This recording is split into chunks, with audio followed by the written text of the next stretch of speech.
Toco o terceiro sinal e abre-se as cortinas. Uma luz branca forte acende e ilumina o palco. Meus olhos brilham, meu coração pulsa forte, minha respiração aumenta. E um sentimento de felicidade enorme. É o teatro entrando na minha vida, a arte alimentando minha alma, é o palco virando a minha casa. Lá vem eles, lá vem elas, sagrados atores, lindos e imponentes, fortes e brejeiros, irradiando a criação. Comédia, drama, música e ação. Eles pegam na minha mão e me levam para o mundo da magia. Me apresentam Shakespeare, Nelson Rodrigues, Albi e tantos outros. Eu aprendi, cresci, melhorei e entendi que o mundo sem a arte, ele não pode existir. Fui estudar, pesquisar, produzir, evoluir. E hoje estou aqui apresentando o que entendi ser artista. Viva comigo essa experiência e façamos juntos um mundo melhor. A arte salva, cura, educa e resiste. Muito boa noite, estamos começando mais uma edição de Ser Artista Pensamentos, após uma estreia maravilhosa com a grande Irene Ravache. Como vocês sabem, agora, uma vez por mês, na segunda-feira do mês, às 19 horas, nós temos o Ser Artista Pensamento, sempre com um grande nome do país. E toda quinta-feira, às 19 horas, o Ser Artista Podcast. Você pode acompanhar aqui no nosso canal do YouTube ou no canal WePlay na sua TV Samsung. Esses projetos todos são oriundos do nosso livro Ser Artista. A convidada de hoje, minha gente, é claro que seria mais uma grande atriz do Brasil, uma das maiores desse país. Claro que seria uma grande amiga, uma das mulheres mais generosas e brilhantes que eu conheço. Com muito prazer eu anuncio no Ser Artista Pensamento, Ana Lúcia Torre. Parabéns. Viva, Marcos! Que alegria ter você aqui. Eu que estou feliz. Muito obrigado pelo esforço. Não foi esforço porque nenhum, eu sei que foi uma saga chegar aqui hoje. Foi, claro. Mas tudo que a gente faz com prazer não é esforço. Muito mais de gratidão, de verdade. Para mim é muito importante você estar aqui. Para mim também. Do meu lado, Marcos. é muito importante. Para mim também. Ana, uma pauta longa, extensa. Surpresa. Surpresa. Mas é óbvio que eu quero começar fazendo um balanço. Né? Todo mundo que chega a uma data comemorativa, eu acho que para refletir a vida. Né? Assim eu fiz nos meus 40, assim eu fiz nos meus 50 e farei nos meus 60, se Deus quiser. Que balanço você fez completando 80 anos? É uma trajetória longa, né, Marcos? E eu estou fazendo uma reflexão dessa jornada através do espetáculo que eu estou fazendo, que você assistiu, Olhos nos Olhos. Falaremos muito dele.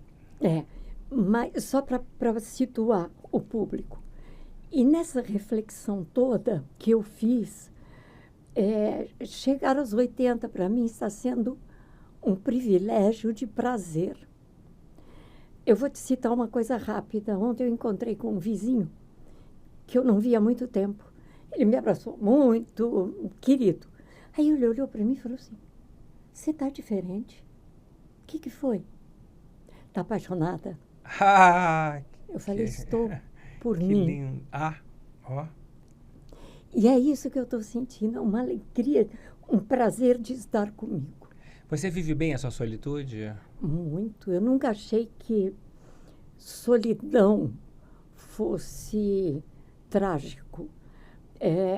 Eu vivo tão bem essa coisa de adoro os meus amigos, adoro sair, adoro jantar com os meus amigos, mas estar em casa sozinha é um prazer, principalmente para quem nunca curtiu essa vida de agora eu posso fazer isso, agora eu quero fazer aquilo, agora eu não, sabe? É tão gostoso. Mas você acha que você seria capaz de se apaixonar de novo? Ou gostaria, pelo menos, se encontrasse uma pessoa que você realmente se encantasse? Olha, eu nunca descarto, né, essa possibilidade. Mas eu não sei, porque esse prazer que eu tenho, não é que este prazer que eu tenho de me encontrar descarte outra coisa, mas eu estou tão bem instalada nele que eu não vou procurar eu não sei se vai aparecer. Você teve 2 casamentos, né? É. Que foram 2 casamentos muito sólidos. A dor da separação, ela é muito avassaladora. O fato de você ter vivido 2 casamentos, né? E ter aproveitado tudo isso, você acha que também contribui para essa solitude tão madura que você tem? Eu acho que sim, porque desde sempre eu vivi com os meus pais, depois eu vivi com uma pessoa, depois eu vivi com outra. Aliás, o segundo, eu vivi durante 23 anos com ele. Depois mamãe foi morar comigo, então a minha vida inteira eu cuidei de alguém. E agora eu cuido de mim. Então, não descarto tudo que eu já passei, que foi ótimo e que me proporcionou chegar até aqui. Sim. Mas eu estou curtindo uma fase maravilhosa. Tem muitas mulheres que me dizem que não tem problema com a solitude, mas elas têm medo do que a solitude provoca, de às vezes não poder contar com alguém, que um casamento poderia ou não. Isso te passou em algum momento, alguma insegurança? Não, nenhuma. Porque, primeiro, eu tenho amigos muito, eu estou dizendo, sólidos, Fiéis, amizade né? sólida, fiéis. E eu acho que eu sou privilegiada porque se eu posso contar numa mão os meus amigos, olha quantos. Muitos. Que é coisa rara, Muitos. né? E eu tenho uma família, embora pequena, que também se apoia muito. Então, até o agora, eu não senti esse problema. E você foi uma filha maravilhosa, né, Ana? Não sei, mas acho que eu fiz Foi muito bonito. Eu pude acompanhar uma boa parte, né? E eu achei muito bonito como você lidou com a sua mãe, com a partida da sua mãe, né? E você tem uma coisa, estou comentando isso que vou chegar onde eu queria te dizer. Eu tenho um problema sério com a morte, você sabe Eu disso. sei. Né? Que eu não tenho. Que você não tem. Eu não estou preparado para algumas mortes da minha vida, assim como eu demorei a digerir a morte da Anissete Bruno. Foi Sim, muito difícil para mim. Talvez eu acho que foi a atriz que eu mais sofri na minha vida, depois da Françoise Furton.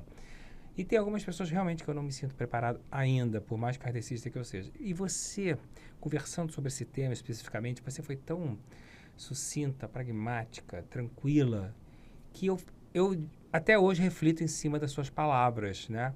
Você sempre foi assim?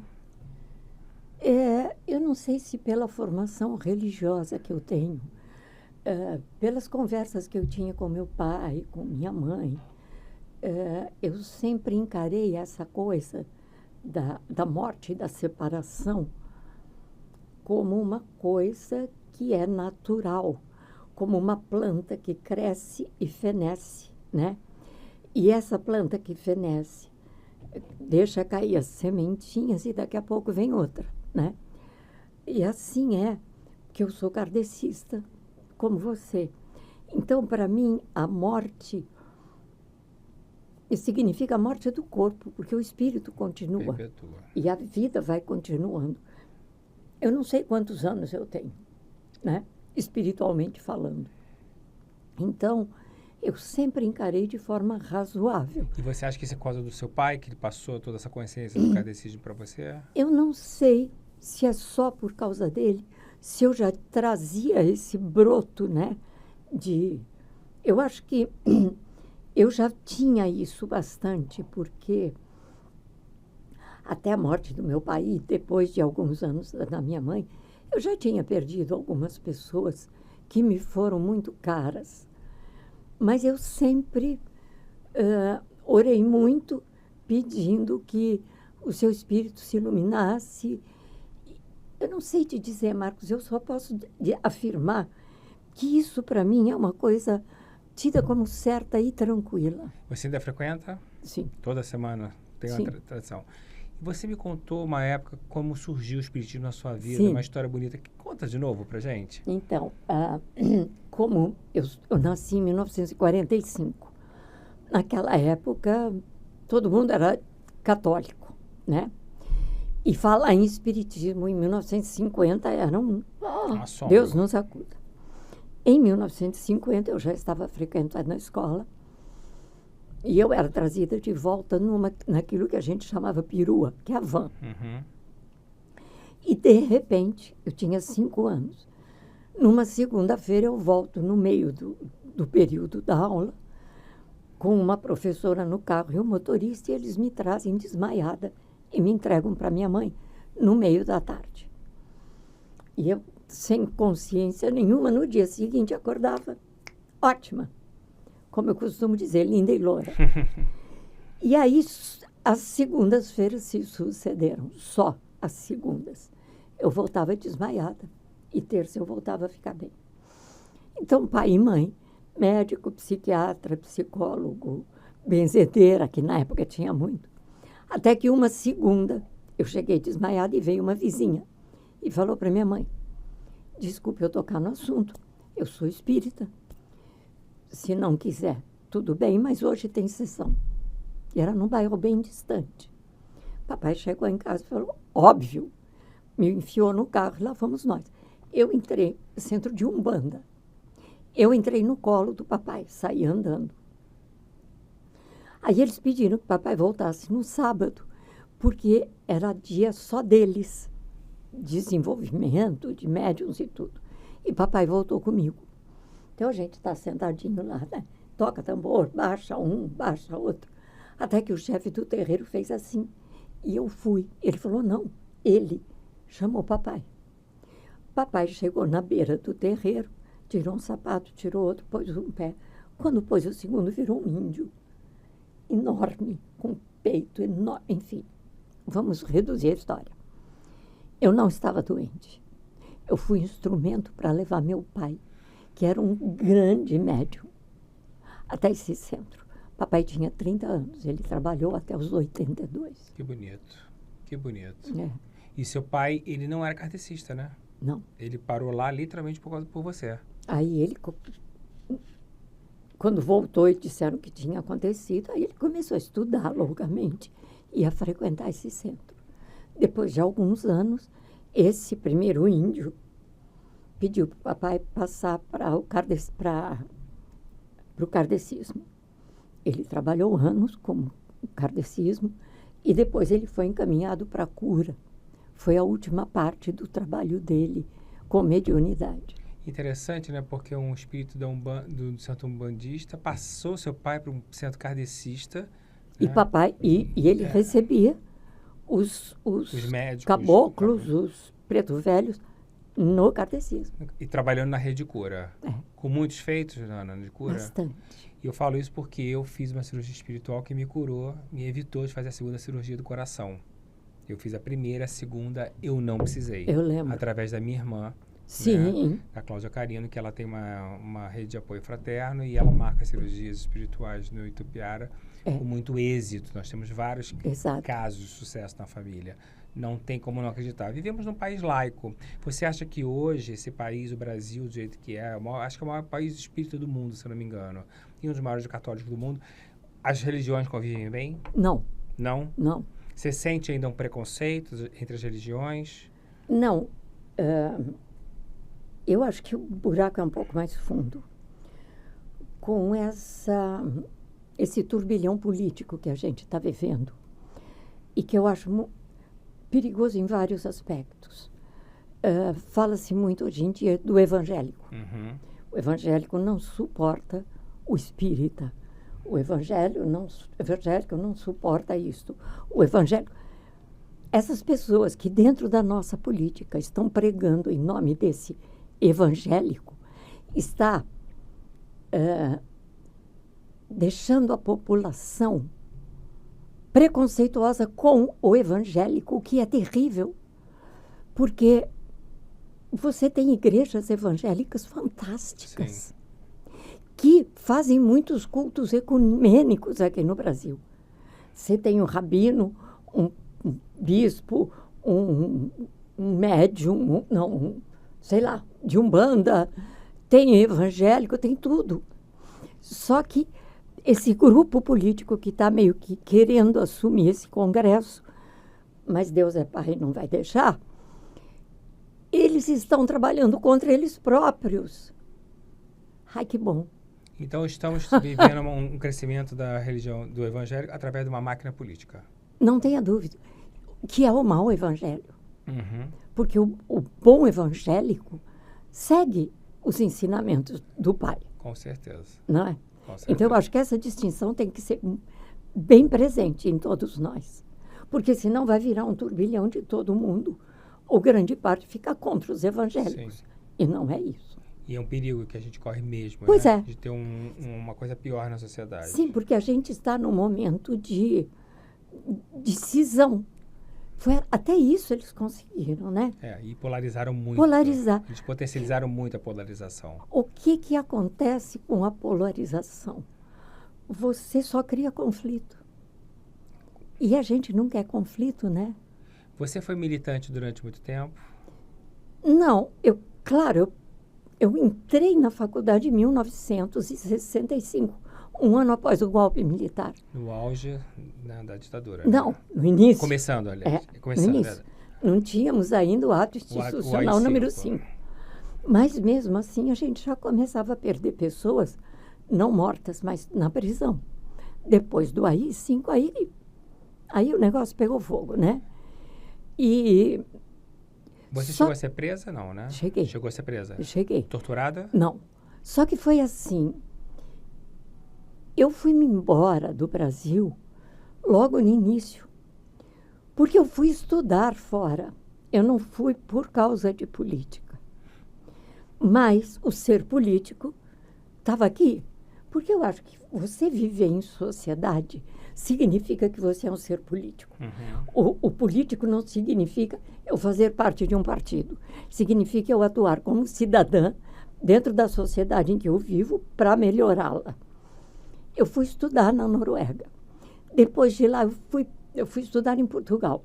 Depois eu fui para a Noruega com uma pessoa que estava indo também para estudar uma coisa que só existia lá no Japão e na França.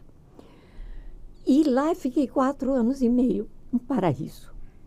Um paraíso de cidadania. Segurança, de respeito, né? Ao próximo, de segurança, de qualidade de vida, de uma natureza que eu nunca vi igual. Foi lá que você trabalhou no hotel como camareira? Eu trabalhei como camareira de hotel, trabalhei como vendedora de loja.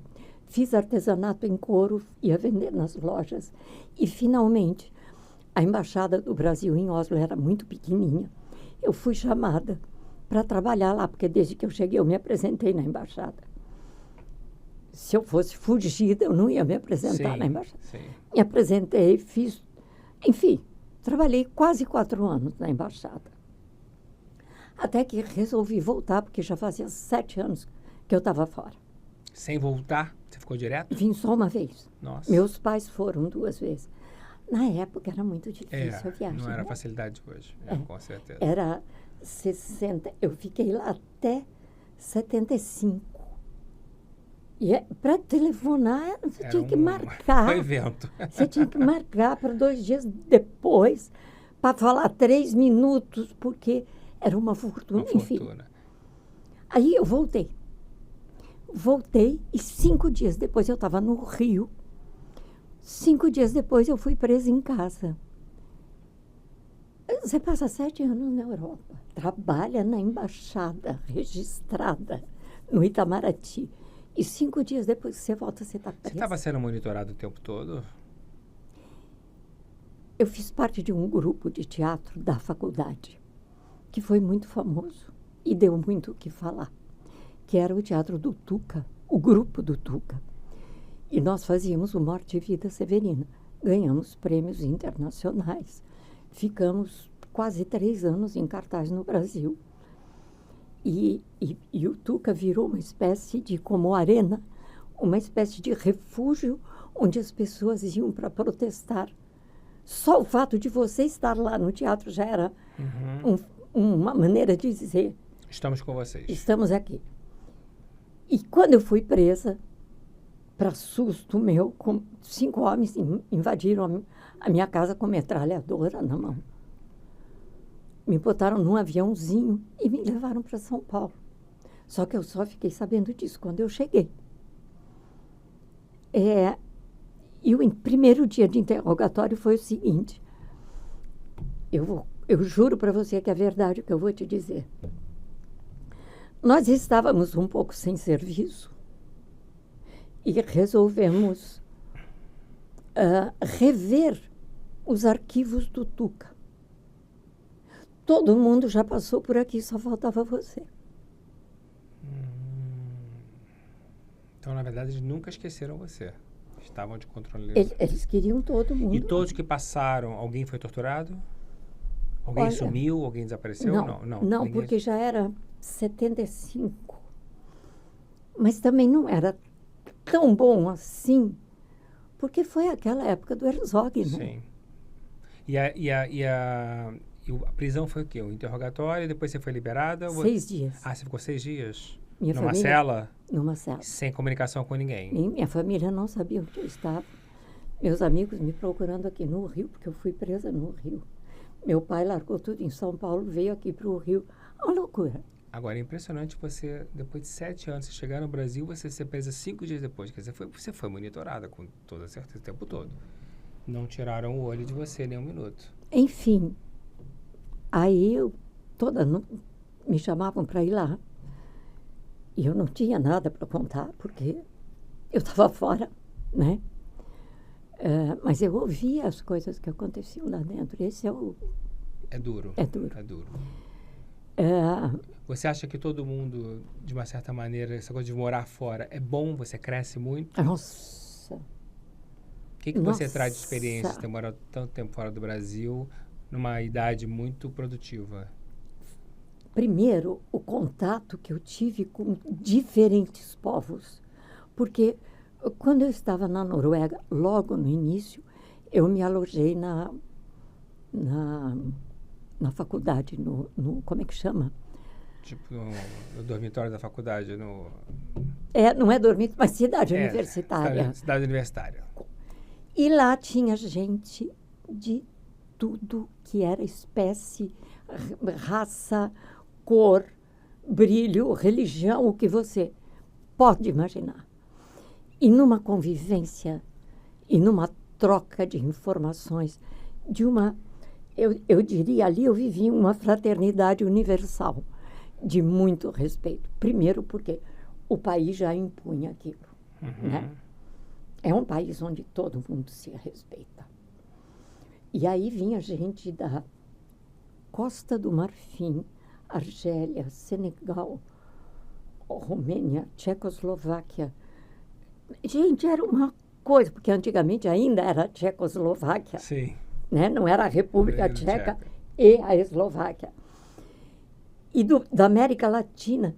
Então, um aprendizado de vida que eu acho que até hoje eu agradeço aos meus pais por terem me dado essa oportunidade. Tudo bem, eu trabalhei, eu tinha o meu dinheiro, mas imagina você, em 67, 68. Eu não era nem nascido.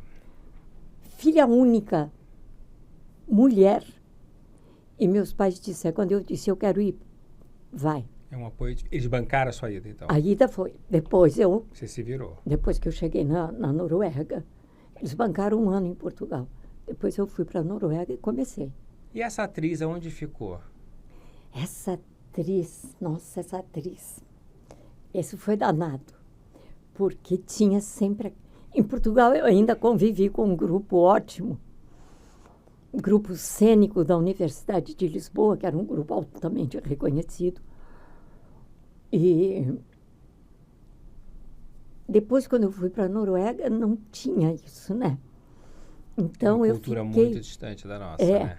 Eu ia ao teatro para assistir, mas eu me apeguei muito à música. E lá eu recebia tudo que era lançamento, meu pai me mandava, do Chico Buarque. Gente, como seu pai é curioso. Meu pai é fantástico. Que homem interessante. Impressionante. E você já tinha sido amiga do Chico? Ainda não, né? Não. Você ficou depois? Não. Eu tinha trabalhado com o Chico no Morte e Vida Severina, porque o grupo era formado só de estudantes. Ele fazia parte do grupo, né? O Chico fazia arquitetura. Assim como Cláudio Tosi, nosso grande artista plástico. E tinha gente de todas as faculdades que pertenciam à PUC. Sabia-se que Chico fazia música. Chamaram Chico, olha, uma pessoa com 20, 21 anos, para musicar o poema Morte e Vida Severina de João Cabral de Melo Neto. E ele fez uma obra que é de arrepiar até hoje. As letras são do João Cabral, mas a melodia que ia por Toda baixo dele. é do Chico.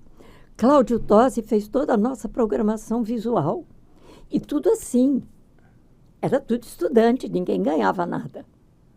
Que lindo, hein? Que lindo. As nossas preparações foram com as pessoas mais incríveis do teatro brasileiro. Também sem cobrar nada. E quando você volta, você reencontra esse grupo de alguma maneira ou não? Esse grupo já não existia.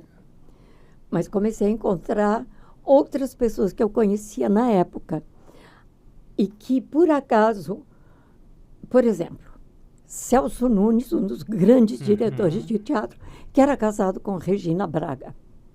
Ambos foram estudar na França e eu em Portugal. Quando eu ia para a França, eu ficava com eles.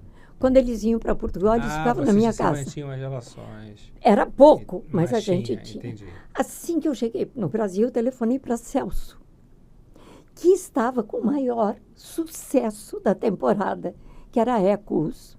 Um estrondo. Que foi um escândalo. Então, eu vinha para São Paulo, eu ia para São Paulo, ligava para o Celso, a gente ia jantar, não sei o quê. Até que um dia Celso foi para o Rio, me ligou e falou, vamos jantar. Eu fui jantar com ele, ele falou, estou trazendo Ecos para o Rio. E só vem para cá Ricardo Blatt. Eu quero que você faça o papel da juíza. Que quem fazia era Karen Rodrigues. Mulher do Paulo Otran. É. Então, a tua retomada foi ali, né? Foi. Você, por algum momento lá fora, nesses 7 anos, falou assim, minha atriz vai morrer, ou morreu? Não. Ou... Não, né? Não. Você tinha meio que a intenção que, quando voltasse ao Brasil, o foco ia ser esse. Tinha. E você falou muito aqui da amizade, que você, graças a Deus, você tem 2 mãos preenchidas. Espero que eu esteja nessas 2 mãos. Certo, não tem a dúvida. E eu acompanho a sua relação, a sua amizade com a Clarice Desiré, que é uma pessoa adorável, né? E você já me deu muitas provas de amizade, né? Em várias situações diversas. E o que eu queria saber de você, honestamente falando, vivemos num mundo onde a humanidade está com o humanismo muito em baixa, né? A gente tem umas relações hoje em dia extremamente superficiais, um mercado muito competitivo, né? Um mercado, eu sempre falo que falta uma luta de classe real, né? E uma troca real, e acho que cada vez menos, está cada vez pior. Você sente que esse sentimento que é uma raridade que você tem com várias pessoas do meio, que eu sei, de coisas profundas que você desenvolveu, se é uma coisa rara e se você sente que cada vez está diminuindo isso, está cada vez mais difícil a gente manter essa luta de classe interna, essa relação das pessoas realmente se gostarem. Eu sou de uma época onde existia união de classe, né? Encontrava, discutia, conversava, batalhava junto. Tinha um junto. lugar para ir jantar depois do espetáculo e conversava e discutia, e ia para a rua e fazia passeata, sei lá, tudo. Eu não sei, Marcos. Está um pouco mais difícil disso acontecer. Mas eu tenho amigos, pelo menos 3, que são muito mais jovens que eu. E que preservam esse amor. Eu acho que é o seguinte. As pessoas da minha geração, um pouco mais velhas, até e um pouco menos, são aquilo que eu chamo de crias do teatro. O teatro une muito as pessoas, muito, né? muito. Porque você está sempre junto e na coxia, nos camarins, você... É muito interessante porque às vezes você chega para trabalhar e teu colega está cabisbaixo. O que foi? E ele conta. E a gente se ajuda. A verdadeira família teatral, ela é criada mesmo. A família teatral existe. Ela existe. Isso, mesmo que momentânea, mas ela existe. Ela é forte. E ela reconforta. Você não está bem e está sem trabalhar. Você vai assistir um espetáculo de um amigo, você sai de lá diferente. Com certeza. E pelo acolhimento. E você é uma pessoa que eu sinto que você gosta do encontro de gerações. Eu lembro do teu último espetáculo que eu tive em São Paulo, você fez questão de falar, olha que bonito o trabalho da Carla Sala e do Rodrigo Cisma. Você tem uma admiração no novo. Sim. Você gosta dessa troca. E você acha que as divas disputam muito? Diva? As atrizes, as grandes atrizes. Para mim, você é uma grande diva. Não tem diva nenhuma. Não existe diva? Tem uma mulher que faz mercado, que cozinha, que cuida de neto, que paga não sei o quê, e que ajuda este, que ajuda aquele, que se ajuda atualmente. Diva. Eu acho o seguinte, é como as pessoas me perguntam às vezes, como é que chama atualmente? É um termo tão comum. Ah, vou esquecer, daqui a pouco eu lembro. Celebridade. Celebridade é o seguinte, celebridade para mim é Einstein, Madame Curie, Teresa de Calcutá. Isso é celebridade, né? Ícones mundiais. Agora, você faz uma novela que faz um sucesso absurdo, que você passa na rua, as pessoas abrem a janela do carro e dizem, você quer? Tá, a novela acaba. 2 meses depois está outra novela de sucesso no ar. Você passa na rua. Você está entendendo? É tudo muito instantâneo, né? É. Não dá para acreditar, né, Ana? Não. Você nunca acreditou nessa Na celebridade? Na persona, né? Não. E tem uma outra coisa. Papai era diretor de gravadora de discos. Na época, disco. Bolachão. Eu convivi muito com... Qual era a gravadora? Ele começou na RCA. Depois ele fundou, junto com a empresa onde ele trabalhava, a Chantecler. E trabalhou também na Musidisc. Gente, seu pai realmente... Que pessoa maravilhosa. Então, eu trabalhei muito com cantores. Convivi muito com cantores. E eu passei a ver, porque também eram meus ídolos. Eu, 10 anos, 12, 15, eram os meus ídolos. E um dia, quando... fui falar o nome, esqueci. Era um casal muito querido de rádio e depois para televisão. Eles passaram em casa vindo de um show que tinha aqueles shows fantásticos, dominicais, nos cinemas. Eles passaram em casa, porque era do lado do cinema, para dar um oi para o papai e para a mamãe. E eles disseram, não, a gente tem que ir para casa correndo, porque ele falou, eu tenho que pegar as meninas, não sei onde, e ela falou, eu tenho que fazer o almoço. Eu falei, gente como a gente. É gente como a gente. Faz almoço. Mas é bom conviver de gente como a gente, né? Não é? E eu não sei se você sente isso, cada vez mais eu escuto as pessoas falam, eu não tenho paciência para festa com muita celebridade, com muito ator, é chato, eu gosto de estar no meio de uma galera comum, sou essa pessoa. Claro, eu também. Se eu puder escolher a festa do anônimo e do famoso, a chance de eu ir para o anônimo é muito maior. Porque você se relaxa, você se diverte e você tem troca. A Marília Gabriela me falou uma coisa uma vez maravilhosa, ela falou, Montenegro, eu adoro sentar numa mesa e ninguém esperar uma resposta inteligente. Pois é. Eu entendo ela exatamente. Perfeitamente, né? Porque deve ser um saco a pessoa ficar convivendo com você esperando aquela persona vir em primeiro plano o tempo todo. E se você está em algum lugar e alguém te faz uma pergunta, os 8 ficam assim. Esperando a resposta. E se você aqui... O que eu faço? Não, é muito chato. Você me fala que o público tem te cobrado muito, né? O tempo todo, quando você volta para televisão. Recentemente você não fez televisão agora porque você não quis. Você optou pelo teatro e cinema. Porque era um projeto meu. Era um projeto seu. Mas o público tem essa cobrança permanente em cima de vocês. É um carinho gostoso de receber, não? Muito gostoso. Muito gostoso. E o público entende, de uma certa maneira, na sua percepção, essa mudança de escalação tão drástica que nós sofremos? Marcos... Hoje, eu vim de São Paulo, né? Peguei o avião, é aquele avião que você pega o ônibus e vai pegar lá no fim... Da pista, no fim de São Paulo. Eu entrei pela porta da frente, porque o resto já estava atolado. Tinha uma senhora, uma moça e uma senhora. E ela falou para mim, segura aqui, porque a gente estava bem perto da porta. Aí ela olhou e falou assim, eu gosto muito de você nos seus trabalhos. É um prazer muito grande. E a outra também falou. Não, e aí ela falou, a novela que eu mais gostei, as 2 que eu mais gostei de você fazendo foi Alma Gêmea e Cravel Rosa. A outra falou, eram as novelas antigas. Hoje eu não assisto mais novela. É o que a gente mais escuta, né, Ana? E aí todo mundo que me encontra na rua, porque lá perto de casa é bairro, eu vou aqui, eu vou ali, eu vou tomar um café na loja da Cortina, tudo amigo. E as pessoas me dizem, cadê o povo da sua geração? É uma falta constante. Eu não estou falando isso porque eu estou aqui. Claro. Eu estou falando o que eu constatei. Você vê que eu constatei hoje ainda vindo para cá. E você sente saudade desse contato diário com o público, de uma certa maneira, de estar fazendo sempre, mesmo... Ou você já fez demais e ainda não pensa nisso? Do quê? De fazer a televisão, desse contato diário? Você gosta ainda muito do ofício da máquina, né? Gosto.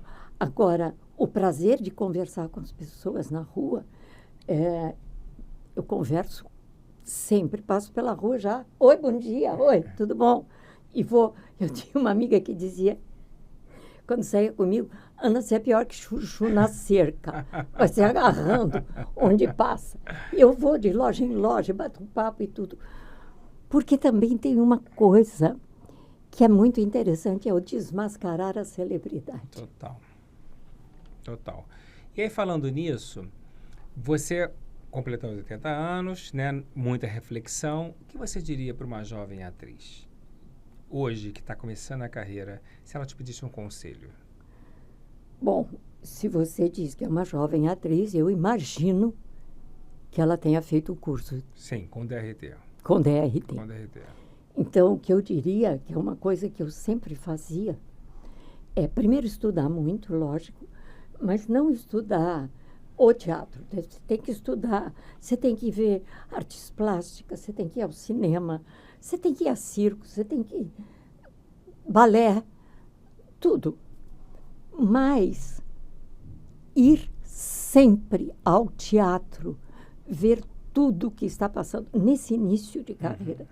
Porque aí, nessas visitas que você faz, a drama, comédia, sátira, invenções, é que você vai saber o que você gosta, o que você não gosta. Não é que você não gosta daquilo, não gosta para você. Por exemplo, eu acho que é notório que nós temos um grande dramaturgo paulista chamado Plínio Marcos. Caramba, e que todo mundo... Data comemorativa agora, 90 anos. Reverencia Plínio Marcos. Uma vez, Eduardo Tolentino de Araújo, do Grupo Tapa, me chamou para fazer um Plínio.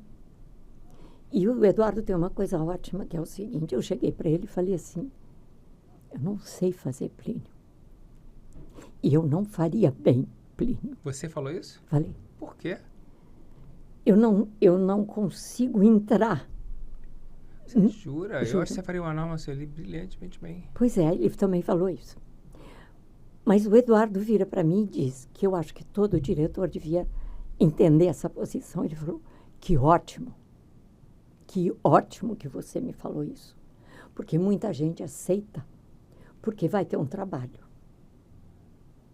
E eu não quero que aceite por um trabalho, eu quero que aceite pelo prazer de fazer aquilo. Mas hoje você ainda se sentiria incapacitada de fazer? Não sei. Eu fui assistir agora, recentemente, a montagem do André Artes, que é meu parceiro no curso da Cal. A turma que se formou, e ele fez uma montagem de Plínio Marcos, pegou 5 textos do Plínio, costurou. Muito interessante a montagem, uma galera muito talentosa. E eu fiquei muito impressionado quando ele conta a história do Plínio Marcos. Ele era um estivador, né? Trabalhava no Cais do Porto. E trazia essa dramaturgia tão consistente, tão marginal, por um lado, mas muito interessante. Eu gosto muito das coisas dele, Dois Perdidos e Uma Noite. Eu gosto muito. E ele foi casado com uma grande atriz brasileira. Sim. Grande atriz brasileira. Que vinha de uma família toda... Tradicional, né? Tradicional. Valdeirês de Barros. Valdeirês de Barros, uma das maiores atrizes desse país, Exatamente. né? Mas são os opostos. E foram anos de casamento. Anos de casamento. Filhos e etc. e tal. Muito interessante. O Marcos Frota, quando ele leu o meu livro, há 5 anos atrás, ele me liga num domingo de manhã e fala assim, cara, se eu tivesse lido o teu livro, talvez algumas coisas eu não teria feito no começo de carreira. Você teve alguma coisa no seu começo de carreira? Porque hoje tudo pode ser fatal, né, Ana? A gente está num limiar muito grande, né? Tudo pode ser fatal. Nossa. A inteligência emocional, acho que é o primeiro plano para a gente em todos os momentos. Você teve alguma coisa que você acha que você deslizou e que você talvez por excesso, por não ter consciência, não faria de novo na época? Ou você fez tudo o que você achou que foi normal e tudo bem? Tem alguns aspectos aí dessa sua pergunta. Eu vou ser bastante sincera com você. Primeiro, eu queria trabalhar de qualquer forma, porque eu tinha acabado de chegar da Europa, eu tinha sido presa e eu precisava, de alguma forma, exorcizar aquilo. Porque você sabe, Marcos, a gente é chegado. Eu nunca falei claramente para você do meu período de prisão. Sim, nunca. Na verdade, me aprofundei mais depois do seu espetáculo. Então, eu não falava porque... Mas trauma? Foi muito pesado aquilo. A forma, tudo. Ainda né? dói falar? Não. Agora eu já estou falando no palco. Agora Catarse eu agora. liberei. Liberou. Agora eu liberei. Então, eu precisava trabalhar. Eu precisava ocupar a cabeça. Eu ainda não tinha filho, né? Por outro lado, eu talvez não repetisse algumas atitudes que eu tive, porque eu era extremamente insegura. Era? Artisticamente falando? Nossa. Você não acreditava em você? Eu achava que eu sempre fazia 50%, 40% do que a minha cabeça vislumbrava naquilo. E televisão me apavorava. Hoje não. Ela passou a não me apavorar quando eu tomei consciência de que aquilo era um trabalho que eu podia realizar. E que momento você passou a acreditar que você era capaz de tudo? Teve algum momento específico? Eu não... Na televisão Não, na vida, de uma maneira geral. Algum fato, alguma situação? Ou essa insegurança durou com você até pouco tempo? Não, já faz algum tempo que ela resolveu sair. Já faz um bom tempo que ela resolveu sair. Você verbalizava isso de que maneira? Na análise? Não, verbalizava. Para os colegas? Imagina! Meu amor, a minha criação é a seguinte: você tem que ser perfeita, né? Aquela criação dos anos 40, 50. Tem que ser perfeita, tem que estar sempre agradável e dificilmente poderá errar. Então, eu me sentia sempre pisando em ovos, mas sempre tentando ser muito agradável. Então, você não dividia essa insegurança com os colegas. É importante para mim saber. Não. Entendi. Não. Mas você depositava sua insegurança aonde? Com quem você dividia isso? Eu não dividi. Não? Foi terrível. Você não fez análise em nenhum momento? Fiz um bocado de análise uma vez, que foi fantástica. Eu ia até falar um negócio aqui que eu sempre esqueço o nome, mas daqui a pouco eu lembro. Bioenergética. E foi fantástico para mim, porque desde pequena, tudo que eu sofria calada, ou que eu percebia calada, vinha a repercussão no meu corpo. Eu sou uma pessoa que aos 8 anos de idade começou a ter enxaqueca. Por sofrimento de não falar o que pensa. De ver situações que eu não conseguia resolver. Entendi. De tentar captar no ar para ver se eu conseguia. Uma coisa horrorosa. Mas hoje você não, assim, de uma maneira geral, você pelo que eu te conheço, não. Você fala, pontua o tempo inteiro o que você acha, não sim, é? Sim, mas demorou. Entendi. A bioenergética me mostrou muito. Interessante. Isso porque a bioenergética faz aquele trabalho de reflexão, de conversa, e depois ela vai para o teu corpo expressar aquilo. Cada situação Bárbaro, absolutamente genial. Você fez isso em São Paulo, Ana? Aqui no Rio. Durante muito tempo?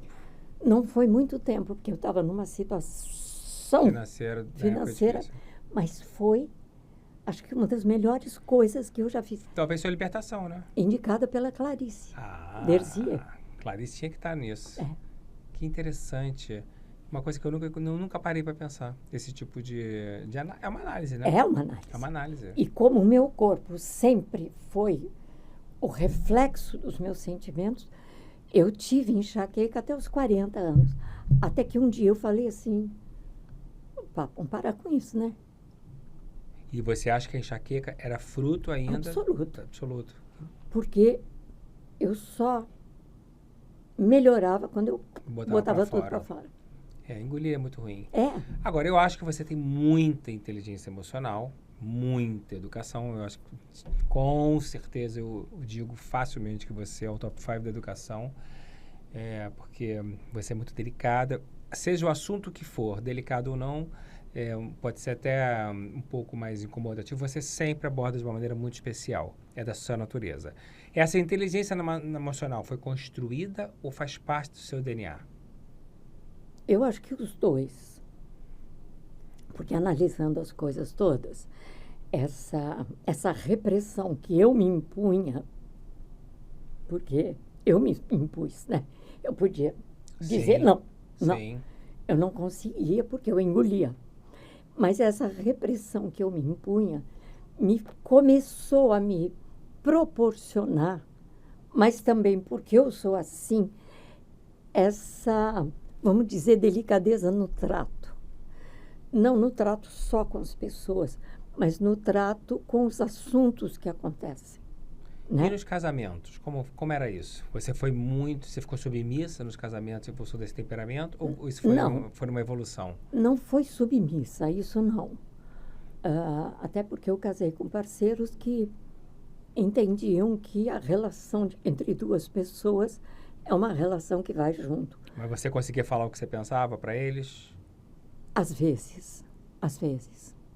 No segundo casamento, mais do que no primeiro. E sempre, esse segundo, sempre foi um grande apoio que eu tive durante muito tempo. Então, eu me senti um pouco mais à vontade. E né? A chegada dos filhos muda alguma coisa para você? Eu tenho só um. Né? São 2 netos, né? 2 netos. E um filho. A chegada do meu filho foi absolutamente transformadora, porque ele é um ser, não é mãe falando, ele é um ser muito antigo. Aliás, eu já tinha sido avisada. Olha, que legal. Nas reuniões espíritas, que eu me preparasse, porque eu ia receber um espírito muito antigo. E ele definitivamente é um espírito muito mais antigo que o meu, sem dúvida. E um antigo evoluído? Evoluído. Porque eu só aprendi com ele. Você teve culpa em algum momento pela carreira não deixar a gente educar como você queria? Por que eu te falo isso? Várias atrizes com quem eu convivi, Marília, Bibi, né, Tônia, todas falaram que, às vezes, todas falavam trabalho demais. E naquela época não tinha babá, era uma outra estrutura. Rosinha conta que ela pegava ônibus com o Mauro. Sim. Né? Fralda de pano, fralda 3 de pano. filhos. E todas traziam assim, um pouquinho de culpa, de ausência de tempo para ter cuidado dos filhos como teriam gostado. Você teve algum episódio assim? Eu acho que essa culpa não chegou tão forte em mim, porque quando eu me casei pela segunda vez, o Pedro, meu filho, tinha 2 anos. E o meu marido foi muito ligado ao Pedro. Então, por exemplo, uma coisa que eu conto que para mim, eu digo, meu Deus, como é que pode? Mas aconteceu. Eu não estava presente em nenhum dia em que meu filho perdeu um dente. Então você foi muito presente ali nos momentos ali.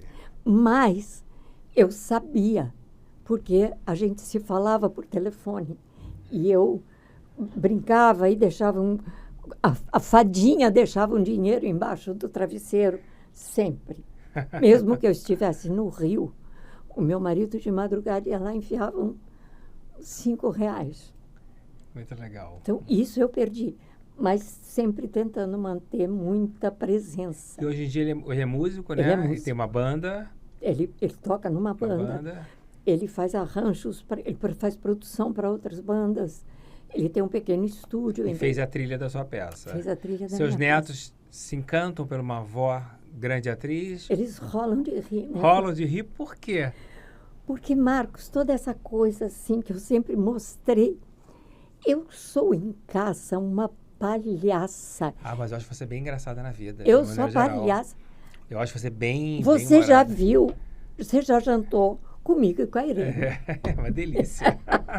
Amo É uma isso. raquetada aqui, vem outra de Amo. volta. É uma delícia. E né? sei que você tem isso também no espírito do trabalho. Sim. Você leva isso para o espírito Sim, do trabalho. sim, fundamental. Né? Agora, no último Fundamental. filme que você fez, o terceiro do Meu Tio Quase Perfeito, É né? linda. 3, falando nisso, sua caracterização ficou maravilhosa. Maravilhosa. Maravilhosa. E você falou para mim que você se diverte muito no set. Muito. E que você adorou a equipe. E você, Muito. a sua coxia é muito boa. Ah, sim. Senão é impossível. Inclusive, você teve uma postura nesse filme que eu falei para Fernanda, para minha diretora de elenco, nossa, eu gosto demais das posturas como a Ana enfrenta, que foi num dia fatídico do ataque no Alemão, né? Nós estávamos a filmando. chacina. Lá no Você estava em Grajaú. filmando e tinha que passar pela Grajaú, Jacarepaguá, se eu não me engano. Foi. Um clima de tensão, eu te monitorando ali o tempo todo para Sim. saber como é que você ia sair de lá e chegar. Mas você sempre muito serena. É uma característica, pode estar Sim. apreensiva ou não. Você é Sim. sempre assim, né, Ana? Eu- Você traz sim. a serenidade sempre com você. Sim, sim. Eu te falo, pode parecer para você que não é importante, mas para mim é muito importante, porque tanta gente sai do eixo. Tanta gente perde o prumo por pouquíssimas coisas, por coisas pequenas. Isso é tão desgastante para o dia a dia. Pois é, mas acontece que esse perder o prumo, eu não quero ter úlcera. Literalmente, né? Literalmente. Eu não quero ter úlcera. É importante, é muito importante. Mas eu não sou assim, Serena, porque eu me forço. É porque, sim, anos de vida, anos de muito trabalho. Como eu digo, anos de muitos personagens que também foram me ensinando a vida. E a né? maturidade ajuda muito, A não? maturidade, nossa. As mudanças do corpo de uma mulher, porque hoje todo mundo fala demais, né, da menopausa. É o assunto do momento, né? E eu tenho discutido tanto porque é muito gozado. E eu falo isso porque a sua geração com quem eu convivo não dá essa importância e nunca trouxe esses casos para mim. Não. A geração que eu convivo, entre 50 e 60, meu Deus do céu, se deixar é só isso. É mesmo? Falam demais da conta. E eu sempre tento fazer uma analogia da geração de 70, 80 com a geração. O que foi que deu de tão diferente? Aonde foi que mudou? O que você acha dessa discussão atual que passou no primeiro plano, passou uma coisa tão discutida, ficou uma coisa tão grande e várias que passaram aqui falaram, a Irene falou, eu não tive o menor problema, foi super tranquilo. Como é que você vê essa discussão? Eu acho que a nossa geração, fazendo um rascunho muito rabiscado, a nossa geração é uma geração intelectual, sem o exagero, intelectual por estudo. Culta mesmo. Culta. E a outra geração é física. Entendo perfeitamente.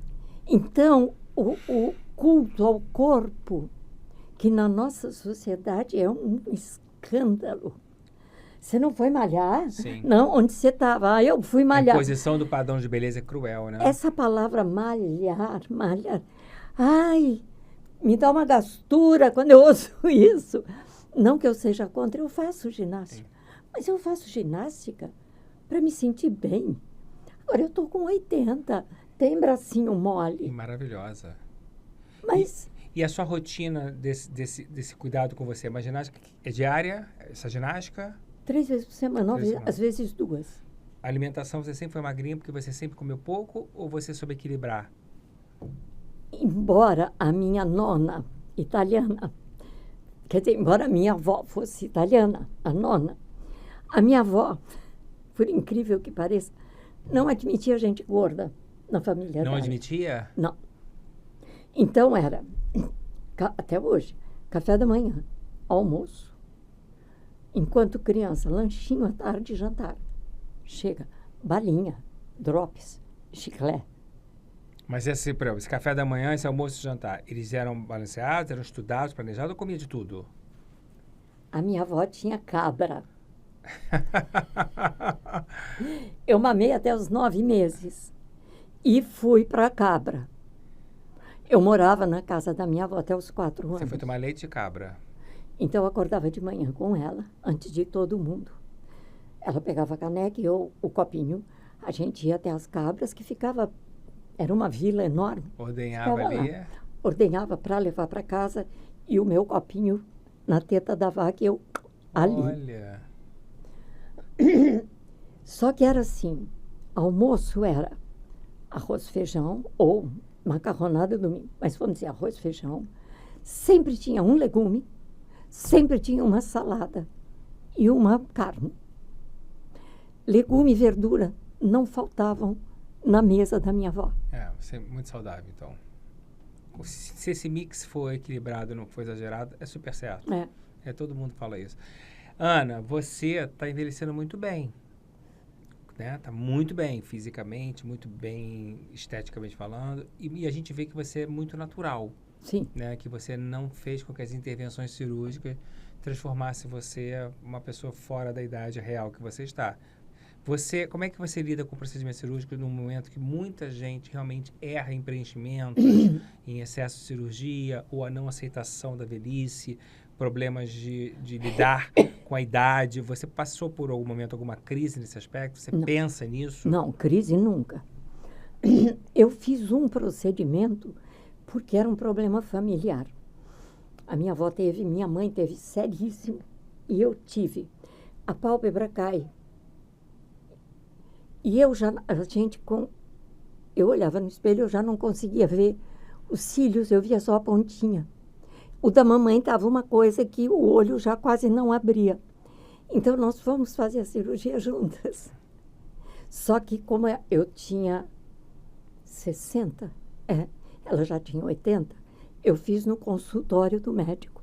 E ele, por garantia, fez para ela no hospital, mas demorou do mesmo tempo que eu. Isso foi. E ele ria comigo, eu lá na cadeirona. Eu dizia assim, não puxa, não muda. Ana, eu sei, você já falou.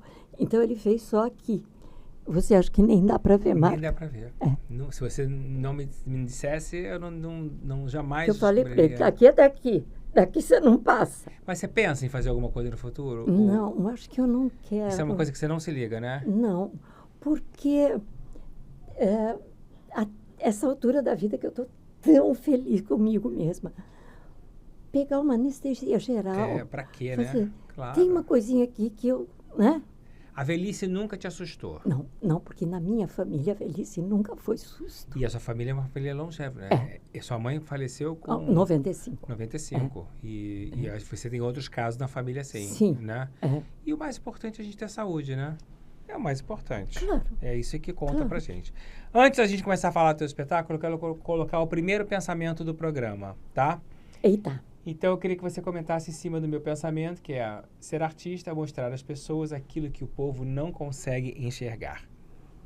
Sim. Eu tenho um exemplo muito, muito bom agora. Esse espetáculo que eu estou fazendo, Olhos nos Olhos, onde eu conto a história da minha vida. Vida, pouco de trabalho. Eu intercalo com letras do Chico Buarque, não com as músicas. E são várias, porque o Chico é o grande historiador da nossa atualidade, né? Não tem o maior gênio da música brasileira, né? Todo aspecto da vida que eu vou contando tem uma música ou duas do Chico que se encaixam. Você assistiu. E é notório. Quando termina o espetáculo, sempre tem gente para conversar comigo. E as pessoas chegam e dizem assim, fatalmente, interessante isso, interessante aquilo, mas você me fez entender as letras do Chico. Ai, que lindo. Porque nós somos um povo muito musical. Mas quando você pega a música como genie e faz uma reflexão em interpretação com aquilo da gente, é de uma violência. Sim. Que as pessoas nunca param para perguntar. Você tinha o hábito de interpretar as letras do Chico em algum momento? Eu gosto de poesia. Mas você fazia isso em casa sozinha, quietinha ou não? Às vezes, com o Chico eu já fiz uma vez, peguei 7 músicas deles e só falei. E eu me assustei com, sabe, com a potência daquilo. Então, é o seguinte, se não tiver Chico, eu vou falar um texto em que, num dado momento, tem uma coisa séria ali. E essa coisa séria tem que ser entendida por alguma pessoa. Então, a minha preocupação sempre, quando eu entro em cena, se eu hoje conseguir atingir o coração de uma pessoa, o meu trabalho foi realizado. Uhum. Eu sempre tenho... Eu não entro em cena sem esse pensamento. Você é preocupada com a quantidade de pessoas na plateia ou não? Olha, na época do Tapa, eu fiz um dos melhores espetáculos que eu já fiz, que fui eu, Clara Carvalho e Denise Weinberg. Senhora Klein? Senhora Klein. Nós tivemos um dia 9 pessoas na plateia. Foi o melhor espetáculo que nós fizemos. E olha que é um espetáculo difícil, hein? Difícil. 2 horas eu produzi com a Natália, amo essa peça. Difícil. Falando especificamente da produção que você acabou de realizar. O processo de criação. Eu fiquei encantado com o espetáculo. É maravilhoso. Tem 2 momentos realmente que, assim, 2 pontos, na verdade, que são decisivos. Primeiro, a maneira com que você interpreta as letras. É muito especial. O grande público pode ver isso um pouquinho no Pedro Bial, né? Quem não foi na peça. E você acha que fez isso também na Patrícia Poeta, se eu não me engano. E ali só quem tem muito talento para fazer daquela maneira, né? Porque você parece, durante o espetáculo, que a letra faz parte do texto. Isso é uma coisa muito difícil. Pode parecer fácil para quem não sabe, mas é muito difícil. Isso é um ponto que eu acho que é um ponto muito forte do espetáculo. E o segundo, que o processo de criação, né, de escolher os recortes da sua vida e colocar no palco, é tão especial porque às vezes pode ficar um show de egocentrismo, pode ficar chato porque você fala de coisas que não, às vezes nem tão polêmicas, mas são coisas singelas. E tudo foi construído por uma dramaturgia tão delicada que a gente não desgruda nem um pouco da sua história, mas a gente vai se emocionando nas pequenas coisas. Sim. Isso é fruto do seu talento, como você passa o texto, e fruto do talento, né, do Sérgio Modena, que foi um gigante na maneira de construir. Queria que você contasse como é que você leva essa ideia para ele, porque eu participei dessas conversas desde o começo, como é que ele recebe, como é que ele desenvolve o processo de trabalho com você e como é que foi a junção de vocês dois quando chegou no palco. Sérgio é uma pessoa com quem eu já tinha trabalhado e é uma pessoa que eu estimo muito. É um desses que eu quero grudar sempre. Um dia estávamos no aniversário de uma amiga, mas aquele aniversário de pouca gente, gente que se gosta. Num dado momento, sentamos nós dois num canto da mesa. Sérgio, eu tinha feito com ele o Longa Jornada à Noite Adentro, que você viu. Adoro. Que era também uma direção brilhante. Brilhante. E sentamos e ele falou assim, Ana, vamos fazer alguma coisa? Eu falei, vamos. Aí ele falou, o que será um texto? Eu falei, Sérgio, uma vez, brincando em casa, eu peguei 7 músicas do Chico e fiz uma interpretação. Ele olhou para mim e falou, isso é muito bom. Quando você fez isso em casa, só por curiosidade, você fez isso do nada? Ou foi assim, pensando já nisso? Não. Sabe um antigo restaurante de São Paulo, Gigeto? Sim. Onde toda a classe artística se reunia. Um dia eu estava no Gigeto, faz uns 20 anos, e tinha uma gerente que chegou para mim e falou, eu estou com vontade de implantar um chá da tarde, uma vez por mês. Não sei se vai dar certo, mas eu queria trazer, assim, um músico, uma atriz, um não sei o quê, para fazer um negócio de 15, 20 minutos. Você topa? Falei, topo. Ela falou, então me diz o que você quer fazer e me avisa. Eu fui embora para casa. Falei assim, deixa eu dar uma olhada aqui nas letras do Chico. Escolhi 7. E fiz em casa. Eu falei, acho que isso pode ser bom. Falei para ela, ela falou, ótimo, venha. Tinha um pequeno tablado com uma cadeira. E as pessoas ali no restaurante, às 4 da tarde, tomando chá. E eu comecei a falar. E todo mundo... De repente, as pessoas começaram a fazer assim. Porque na primeira que eu falei, elas não se deram conta de que era uma música do Chico e que era bem conhecida. Que acho que no teu espetáculo, algumas pessoas não se dão conta no início. Né? No início. Depois é que vai... É porque é a forma com que você faz. É. Aí você pegou isso e levou para o Sérgio. Aí eu falei para ele, ele falou, isso é uma ideia ótima, mas não só isso. vamos encontrar, vamos nos ver, vamos. Encontrei com ele e falei, eu tenho uma ideia. Vamos falar sobre você. Eu falei para ele, pois é, faz anos que as pessoas querem fazer uma biografia minha e eu não quero.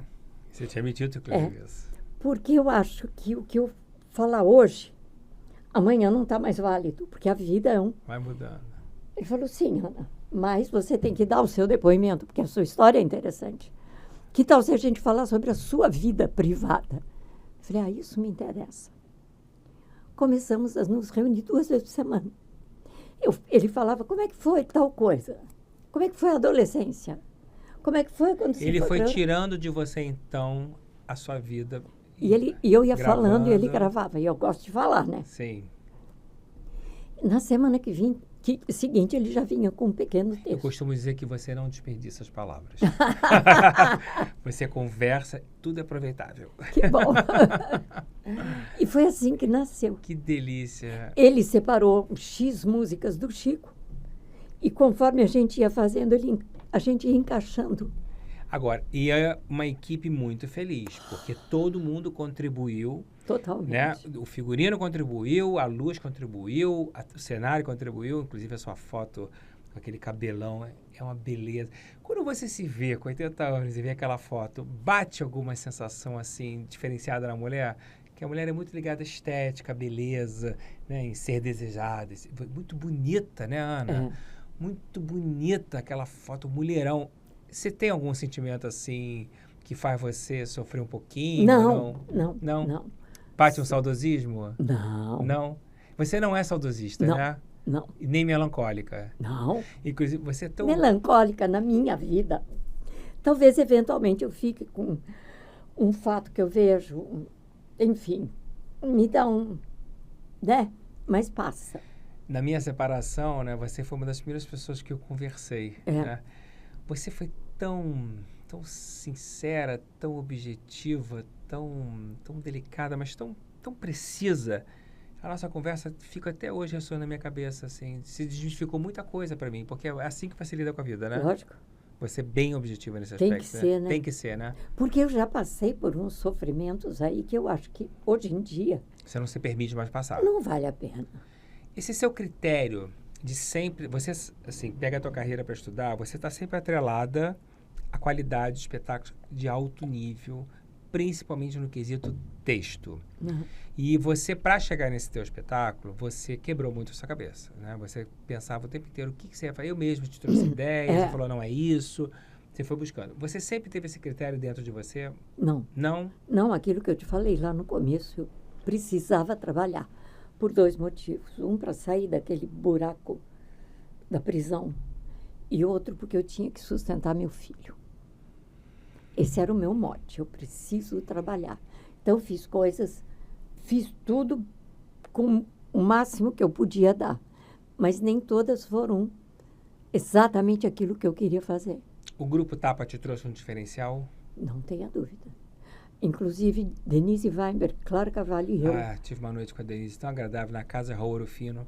Conversamos a noite E inteira, eles... ainda fui levar ela em casa. Denise, inclusive ela vir aqui mês que vem. É maravilhosa. Essa... Além de uma atriz extraordinária, mas que pessoa adorável. Ela é. E divertidíssima. Nossa, ficou pra minha vida essa noite com ela. Mas, enfim, não sei o que a gente está falando do critério, que o Grupo Tapa foi decisivo na sua vida. Nós 3... Você, Clara Carvalho e ela numa situação. Nós 3 sempre dizemos que a senhora Klein foi um turning point na nossa vida como atrizes. Em que ponto? De como encarar um personagem, de como se entregar a ele. Porque o Eduardo tem uma maneira fantástica de buscar os personagens, quer dizer, de nos permitir buscar os personagens. Ele trabalha através de uma fisicalidade, mais do que o intelecto. Ele trabalha a tua emoção física falando determinada frase, o que aquela frase toca em você, como toca, onde dói, onde alivia. Não dá para falar em 2 segundos aqui. E ele vai fundo nessa sua busca. E aí, quando você atinge um ponto que talvez ele goste, onde o seu corpo tem que reagir de acordo com o que você fala, né? Aí ele diz, agora vamos enxugar. E aí, quando você vai para a cena e fala, você tem em você todo aquele furor e que sai na voz. Maravilhoso. É isso que para nós foi transformador na forma de encarar os personagens. E você usa isso para todas as suas criações? Eu tenho essa coisa do... Ficou orgânica dentro de você, Ficou. né? Você recentemente não quis encarar uma novela por questões não só da peça... De saúde. Saúde. E também a personagem não te fascinava nesse aspecto. Você, uma vez conversando comigo, tinha me dito que assim, a televisão ainda não te colocou na questão do protagonismo. Sempre te usou muito, você trabalhou muito, mas não a protagonista. Para você, 2 perguntas para você. Não ser protagonista foi dolorido para você na televisão? E a outra, hoje, para você regressar a trabalhar, você tem que estar apaixonado pelo personagem? Talvez lá bem atrás eu tenha me sentido um pouco frustrada, nem vou dizer pelo protagonista, mas por ter uma história. O que eu quero dizer com isso? Toda vez que eu recebia um chamado para fazer novela, eu recebia sinopse do que ia ter. Então tinha assim, fulano de tal, banqueiro, não sei o que, casado com fulana, banqueira, não sei o que, tá. Dona Maria, tia do fulano. A minha história na televisão sempre se resumiu a isso. E você ia tirando leite de pedra, né? Exato. Ganhei 2 prêmios já com televisão. E era assim, cozinheira de, mãe do, vizinha da. Então, lá atrás, isso me deixava um pouco triste. Hoje em dia eu digo o seguinte, protagonista nunca. Porque o protagonista não tem vida. Ele trabalha de segunda a sábado e domingo ele fica estudando em casa. Então nunca. Eu só queria ter um personagem. E não ter que fazer o personagem. Para depois ganhar prêmio. Entendo perfeitamente. Você, em algum momento da sua vida, pensou em desistir? Não. Não. Saberia viver fazendo outra coisa? Não. Nem pensar, né? Não. Eu tenho um grupo de amigos em São Paulo, por incrível que pareça, um grupo gostoso de amigos, todos médicos. E eu digo para eles, se eu não fosse atriz, e isso é verdade, o meu sonho é ser cirurgiã. Já não dá mais tempo para ser cirurgiã, porque... Tem que estudar muito. E já não tenho tempo hábil. Mas, não. Quando o bichinho do teatro morde, não há hipótese, não há sobrevivência É impossível. Sem o palco. Vamos então ao nosso segundo pensamento do programa. Vamos ver o que você acha. A arte deve confortar os perturbados e perturbar os confortáveis? Não tenho dúvida. Confortar os perturbados, sem dúvida nenhuma. Através de um personagem, de uma personalidade que você está emprestando o seu corpo para que ela se manifeste. Parece até médium. Mas depois eu falo outra coisa do médium. E, de repente, a pessoa se identifica com aquilo. Aconteceu comigo outro dia. Quando eu saí do espetáculo, tinha uma moça. Devia ter uns 50 e poucos. Ela falou para mim, você me voltou a ter esperança, você fez com que eu voltasse a ter esperança na vida. Ai, que linda. Uma pessoa com 50 e poucos. Nossa, lindo. A minha vida, a partir de hoje, vai tomar um novo rumo. Né? Que responsabilidade, pois não? É. Por isso que eu te digo que toda vez que eu entro em cena, eu digo, se eu conseguir hoje afetar uma pessoa, o meu trabalho está realizado. E você não leva a personagem para casa? Não, porque quem leva a personagem para casa, quem fica tomado pelo personagem é médium. Eu amo quando você fala isso. Gente, se um cirurgião perde um paciente na mesa e desiste da cirurgia, claro. Como é que faz? Eu tenho um personagem, é o meu trabalho. Durante a época de ensaio, ele me afeta, porque eu ainda estou buscando, eu estou construindo, eu estou procurando. Eu ainda não achei. Mas a partir do momento que eu pego um rumo, ele faz parte. Então, Com terminou certeza. aquilo, ele vai dormir no camarim. Tem uma coisa muito curiosa que as pessoas não sabem, mas assim, que eu também não sabia. Você fez muitas novelas do Valsir. Sim. Aí uma vez eu te perguntei, Ana, e aí, se encontra muito o Valsir? Você falou, nunca. Não. Mal o conheço. Não. É muito curioso isso, porque temos uma coisa hoje que, assim, os autores, quando trabalham muito com os mesmos atores, acabam tendo uma relação muito próxima dele. Sim. E temos também um grupo de atores que bajulam excessivamente os atores para trabalhar. Né? Não vamos ser hipócritas, não falar de uma maneira super desagradável. Sim. Né? E você não é da sua natureza, né, Ana? Você não tem isso, né? Deixa primeiro, assim, meu primeiro diretor na televisão foi Erval Rossano. Uma pessoa, era difícil, até onde eu conheci. Sempre me dei maravilhosamente bem com o Erval. Erval me ensinou coisas que eu agradeço até hoje. Era um grande diretor, né? Não sei por que cargas Foi d'água. Dona Xepa? Foi. Erval gostou de mim. Quando terminava Não tem como não gostar de você, impossível. Quando eu terminava de gravar, não existia ainda a suíte onde ficam os aparelhos. Era um caminhão na porta da emissora. Ele apertava o botão e falava assim, Ana Lúcia, vem aqui para o caminhão. Eu entrava, ele dizia, senta aqui. Bem delicado, né? Senta. Ele era seco. O que foi, Erval? Senta. E ele me fazia ficar do lado dele até o fim da gravação. E aí ele ia me mostrando, tá vendo quando eu digo para ficar para cá? Tá vendo quando eu digo para cair na esquerda? Tá vendo? Ó, por que não pode ficar nessa posição? Olha que porcaria quando não decora o texto. E ele foi me ensinando coisas Ele te assim. situou mesmo. Que situou completamente. Por que eu estou falando isso? A gente está falando de relação com a história do Valsir que eu estava contando. Então, e a primeira coisa que Erval dizia, não telefonem para o autor. Sim.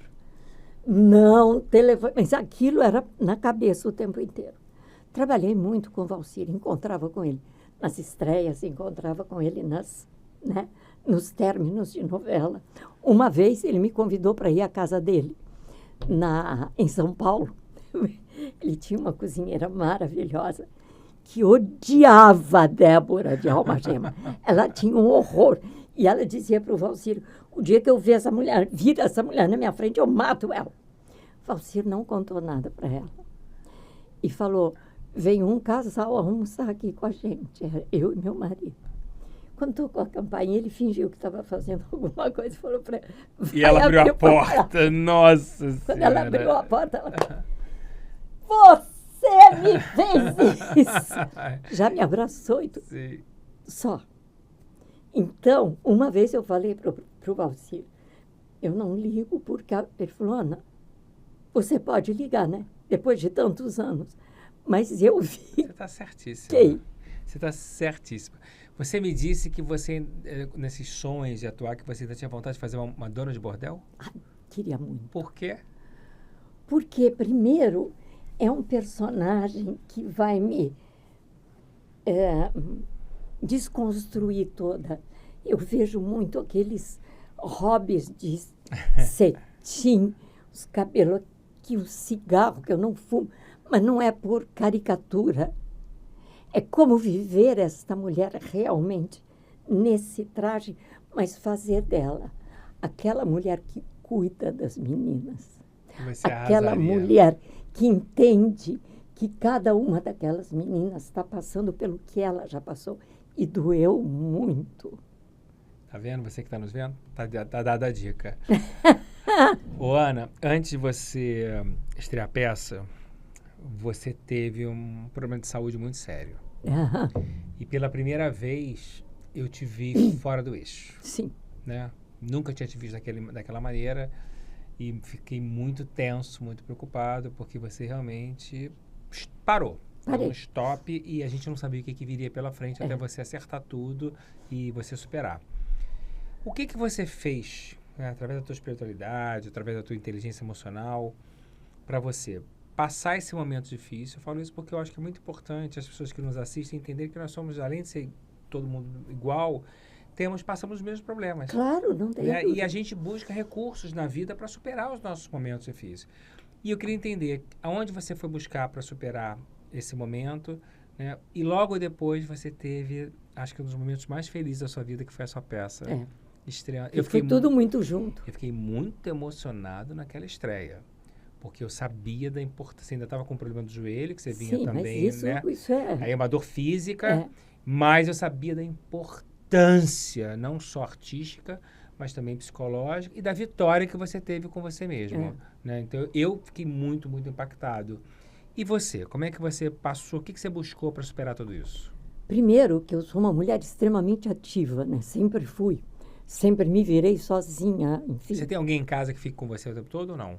Não tinha. Agora eu tenho, porque eu acho que aos 80 anos eu bom. mereço. Merece. Tem que ter. Então, a Andressa está lá, sempre me ajudando. E eu, nessa coisa, comecei a ficar 2 anos antes, comecei a me sentir cansada. Eu disse, fiz 5 novelas seguidas. Nessas 5 novelas eu tive 1 mês de folga, porque Pedrinho Vasconcelos me deu. Ele falou, eu te tiro da preparação da novela e eu te dou 1 mês, mas eu quero que você faça. Foi a novela que eu fiz com a Irene. E eu cansada, e eu cada dia mais cansada. E os meus médicos, meus amigos, buscando aqui, buscando ali, será que é isso, será que é aquilo, faz exame. Até que um dia eu estava tão mal em casa, quando chegou essa moça que fica comigo, eu falei, André, você vai comigo para o hospital, porque eu não estou parando em pé. Eu não parava em pé e eu tinha tonturas. Aí tomamos um táxi, aquele táxi não chegava no hotel, no hospital. Chegando no hospital, um desses meus amigos já estava na porta. Fiquei 5 dias, me picaram toda. Deu uma leve coisa na tireoide. Mas aí me disseram, procurou um endócrino. E a minha grande amiga médica, que essa é outra parceira, falou, você tem que ir neste endócrino. Fui. Estou resumindo. Fez uma lista de uns 500 exames de sangue. Isso era uma sexta-feira. Pela primeira vez na vida eu fui a um médico acompanhada. Fui com meu filho, porque eu não andava sozinha. Né? Medo de desmaiar, né? Eu batia nas paredes, enfim. No sábado eu fiz todos os exames e o médico me disse, essa semana seguinte eu vou passar num congresso, quando eu chegar, você vem para cá. Aí foi no sábado eu fiz os exames. Quarta-feira eu estou em casa. Toco o telefone, era ele, da Bahia. Ficou preocupado, entrou no site do laboratório, viu o resultado. Olha que coisa atenciosa. Virou para mim e falou, eu sei o que você tem, fica tranquila. Falou, desce agora na farmácia, compra 2 remedinhos. Uma coisa assim, custa 40 e poucos reais cada um. Quando você dormir, quando você acordar, você toma um, meia hora depois, só que você vai tomar o café e tomar outro. Só. Marcos, no 4º dia, eu estava fazendo supermercado de mês. Santo médico. Eu tinha a hipófise, que fica aqui, que é uma glândula desse tamanhinho. É responsável por regularizar todo o corticoide de todas as outras glândulas. A minha hipófise parou. Você vê que por um detalhe... Mas só que eu estava ficando sem... Você estava colapsando, sem nada. Estava colapsando. Graças a Deus. Graças a Deus. Foi isso. No teu espetáculo, você deu uma entrevista recentemente, infelizmente, a gente tem uma imprensa ainda muito marrom que deturpa tudo isso, né? Que você fala em relação à memória, e as pessoas publicaram como se você estivesse perdendo a memória. Queria que você elucidasse esse caso, né? Porque os nossos colegas às vezes acertam, mas às vezes eles erram muito na forma de se expressar quando a gente diz alguma coisa. E eu queria que você contasse exatamente o que você falou e o que saiu, para a gente deixar muito claro aqui que você está ótimo de memória. É o seguinte, no espetáculo Olhos nos Olhos, você viu, tem um pianista que acompanha o espetáculo, que fica em cena junto comigo. Então, não só ele toca, como às vezes ele só pontua. Tuim, tururum, né? E aconteceu isso no ensaio um dia. E ele é muito jovem, simpaticíssimo, uma delícia de trabalhar com ele. Não sei o que foi que eu não me lembrava da palavra. Eu falei para ele como é que é, ele falou. O Sérgio Modena, o diretor, falou, gente, isso é maravilhoso. Toda vez que ela perguntar, você pode falar. Então, o coitado do pianista toca e segue o texto para me ajudar quando eu preciso. E foi uma ideia ótima. Tem dias que eu não preciso e tem dias que eu preciso muito. Então, eu estava contando para a Patrícia Poeta isso, que tem horas que eu esqueço alguma coisa. Rimos muito. E qual é o meu espanto? Quando 2 dias depois aparece uma pequena nota dizendo que eu me emocionei falando que estou perdendo a memória. Eu falei, gente, eu não estou acreditando nisso. E aí veio uma enxurrada, porque foi um. E aí os outros replicam, né? Só que ninguém acha que assistiu o espetáculo, a Patrícia Poeta. Então eu me pergunto, como é que você publica uma coisa sobre a qual você não tem noção, né? Aí eu falei assim, eu vou falar com a Patrícia, eu vou falar com... sabe o que o pessoal quer? O pessoal quer que eu replique para dar ibope. Exatamente. Eu não vou replicar. Aí falei com você. E as coisas morrem. E hoje estamos aqui esclarecendo. Que a minha memória está boa. Ótimo. Vamos ao terceiro pensamento do programa e vamos ouvir também o seu comentário. O tempo do teatro é o do eterno retorno. O nietzschiano é o tempo do amor. José Celso Martinez Correia. O tempo do teatro é o do eterno retorno. O teatro, eu acho que é a manifestação mais antiga que a gente tem de expressão dos sentimentos, né? Uhum. Tudo bem, aqueles desenhos rupestres são muito antigos, mas era uma coisa muito mais ligada à natureza. Então você tinha bichinhos, tinha plantas, etc. Mas manifestação do sentimento que começou lá na Grécia, não sei quantos séculos antes de Cristo, é o teatro, né? Então ele é assim, retorno. Talvez, eu não sei falar do nietzschiano, mas talvez, você sabe que na Grécia você tem os vários deuses, né? A mitologia grega é a coisa mais brilhante para mostrar como nós somos. Tem a guerra, tem o amor, tem enfim, todos os sentimentos humanos estão ali, apresentados nessa mitologia grega. E o sentimento humano eu não sei se é um eterno retorno, mas se ele está sempre presente.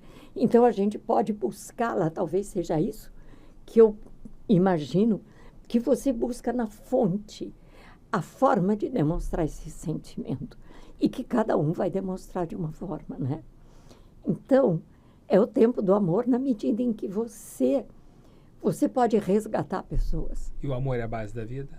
Não tem outra. Não tem outra base.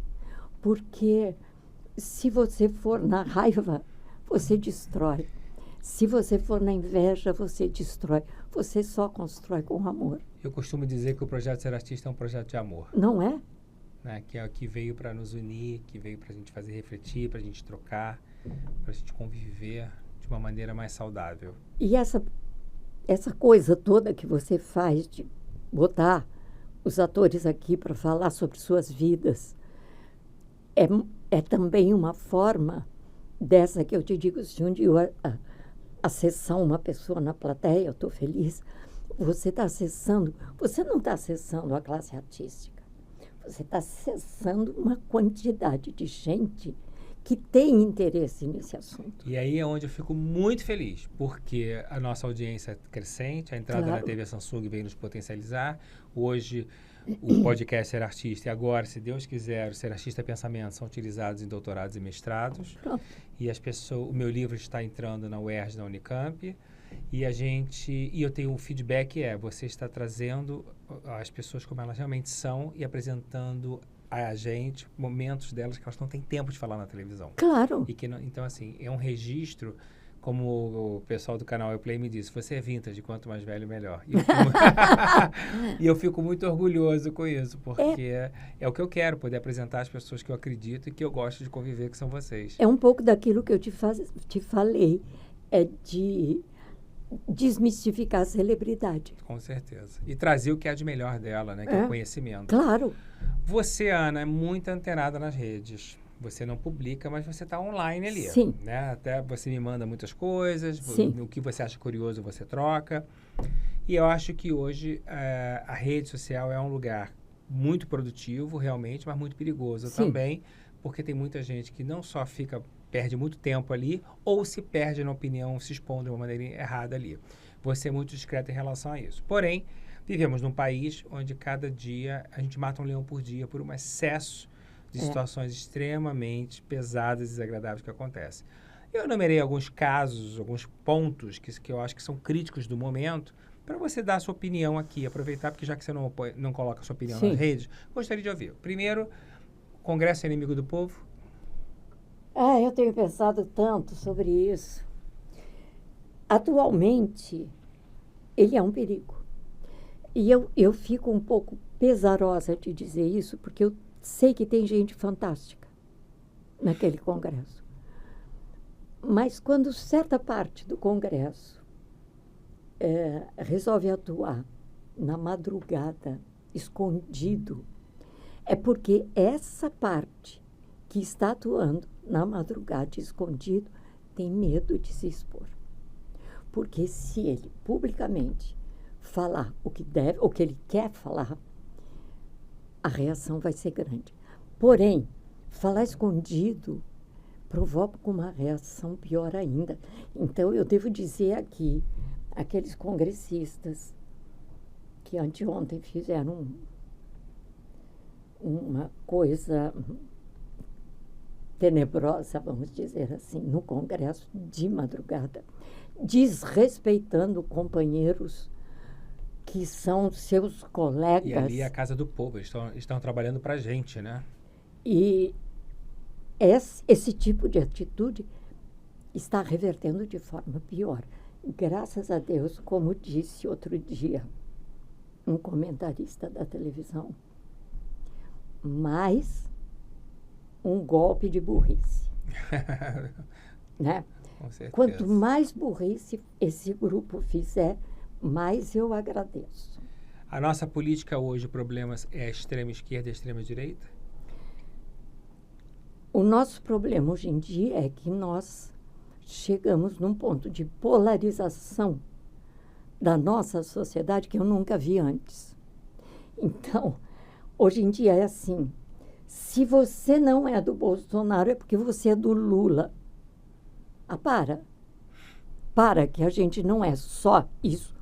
Adoro o Lula, gosto do Lula, mas se eu quiser votar em outro, porque se um dia eu achar que o outro tem um programa melhor, eu vou votar, porque me interessa o país. Agora, esse pessoal que está fazendo essa cisão na sociedade, esquece que ele está lá por causa do voto que nós demos. Agora, uma vez Pelé falou uma coisa que foi execrado. O povo brasileiro não sabe votar. Eu diria uma coisa que sempre me vem à cabeça. O povo brasileiro vota naquilo que ele acredita, naquele momento, que é o bom para ele. Mas o povo brasileiro não tem uma formação política que faça que, como cidadão, ele tenha o direito e o dever de acompanhar aquela pessoa na qual ele votou durante todo o seu mandato. Porque se o dia em que o brasileiro começar a fazer isso, metade desse Congresso vai embora. Metade das assembleias e das câmaras municipais vão embora para nunca mais voltar. O problema é só essa educação cívica, vamos dizer, que nós não temos, nunca tivemos. Nunca tivemos. Nunca tivemos. Perfeito. O feminicídio, infelizmente, virou o maior problema do país em relação às mulheres, né? Nunca se matou tanta mulher no mundo como no Brasil. Você tem medo de ser mulher no Brasil? Hoje em dia, eu não sei. Eu tenho medo, porque quando você chega numa certa idade, também as pessoas te encaram de uma outra forma. As pessoas talvez não acreditem que você seja capaz de, por exemplo, ir para uma manifestação na Avenida Paulista, né? As pessoas, o velho vai ficando invisível no Brasil, né? Eles vão colocando nessa prateleira. Se a gente deixar, vai para essa prateleira. E na última manifestação que eu fui na Paulista com o meu neto, o que eu vi de gente da minha idade, maravilha, foi uma coisa sensacional. Mas eu tenho medo, sim, porque... E eu vou falar uma coisa que pode até parecer polêmica, mas eu vou falar. Você sabe que quem organiza, quem orienta, quem impulsiona a nossa sociedade é a mulher. Porque a mulher é que tem filho. Hoje em dia, metade, eu vou dizer, eu não vou dizer 52%, mas vamos deixar 50%. 50% das mulheres são responsáveis pelo seu lar, né? Nós ainda vivemos num país onde se uma mulher tem muitos namorados, ela é puta. Se um homem tem muitas namoradas e faz muito filho, ele é um garanhão. Então, quem tem que mudar a nossa sociedade é a mulher. E a mulher tem que começar educando o seu filho a ser um homem. E não um monstro, Tudo bem. Amar e respeitar a mulher como ela merece. Né? Respeitar qualquer ser humano como ele merece. Porque esse tratamento que a mulher tem, o negro tem, o pobre tem, o subalterno tem. Nós vivemos numa sociedade em que, eu nem sei se é o machismo, claro, é o machismo que domina, mas é a prepotência. E o homem se outorga muito esse papel de ser prepotente. Mas você usaria definir por que piorou tanto? Para mim, começa muito quando o nível educacional começa a fazer isso. Por exemplo, quando eu pego um avião, eu tenho livro, ou se eu não tenho livro, eu tenho um negócio imenso de palavras cruzadas no celular. E hoje eu estava fazendo umas coisas, e aí eu fiquei pensando, se eu fizer uma palavra cruzada desta, com os meus netos, que tem uma escola boa, eles não vão saber fazer 70% das respostas. E eu sei muito dessas respostas pelo meu curso primário e pelo meu curso secundário. Porque o nível da escola que eu frequentei era bárbaro. E aí as pessoas perguntam, mas frequentou uma escola boa, o pai tinha dinheiro. Escola pública. Desde o primário até o fim do colegial. Eu nunca estudei em outra escola. A escola pública se igualava às escolas mais fortes particulares de São Paulo. No Rio também, meu irmão estudou no Colégio Pedro II, eu ainda fiz o primário numa escola pública, eram ótimas. Hoje em dia, não temos mais isso, então... Tônia Carreiro sempre bateu nessa tecla. A educação. Educação, sempre. Agora, como é que você quer que um professor incentive, ensine, se a primeira coisa que ele falar que um aluno não gostar, ele vai lá e bate nela? E tem diretoras que ainda passam a mão na cabeça. Porque eu tive um problema agora com um dos filhos dessa moça que trabalha comigo, que foi inacreditável. E a coisa só foi à frente porque ela foi para a polícia. E a polícia veio até ela. E a delegacia do menor veio até ela e disse, vamos levar esse assunto à frente. Porque a diretora da escola disse, não, vamos deixar, é adolescente. Não pode, eles têm que ser responsabilizados. Tem que mudar mesmo, né? Que isso? As leis precisam, inclusive, estar refletidas Os professores hoje em dia estão com sérios problemas psicológicos, porque pai... 50% dos professores estão sofrendo síndrome do pânico. Claro.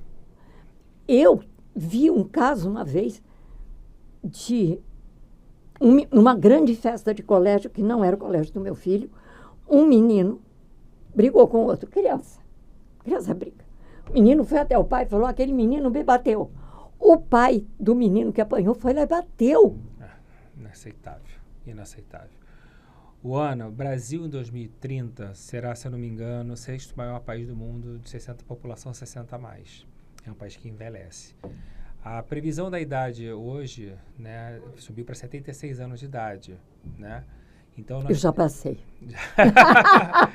Nós vamos ter um problema sério no futuro aí de aposentadoria, e a população para se aposentar vai subir só essa idade, né? E eu acho que o velho no Brasil ainda tem uma coisa muito pejorativa da palavra velho e tem um preconceito muito grande, né? O etarismo grita atualmente, não só na nossa categoria.